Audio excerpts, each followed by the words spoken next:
ఈ రోజు అయితే నేను పెద్ద చేపలతోటి చేపల పులుసు చేశాను అనమాట.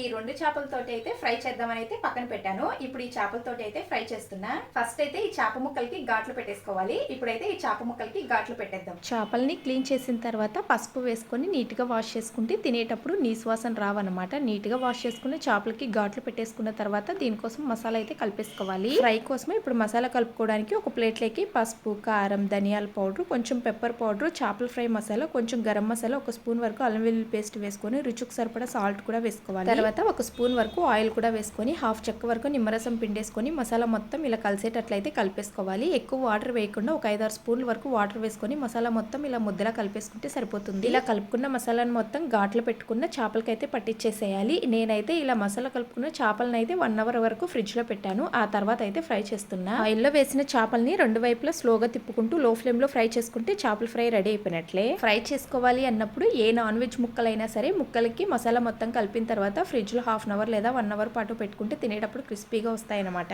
రసంలో కాంబినేషన్ గా ఈ చేపల ఫ్రై టేస్ట్ అయితే చాలా బాగుంటుంది. చేపల ఫ్రై మీద కొంచెం నిమ్మరసం పిండేసుకొని ఆనియన్ వేసుకొని తింటుంటే టేస్ట్ చాలా బాగుంది. ట్రై చేయండి, నచ్చుతుంది. వీడియో నచ్చితే లైక్, షేర్, సబ్స్క్రైబ్.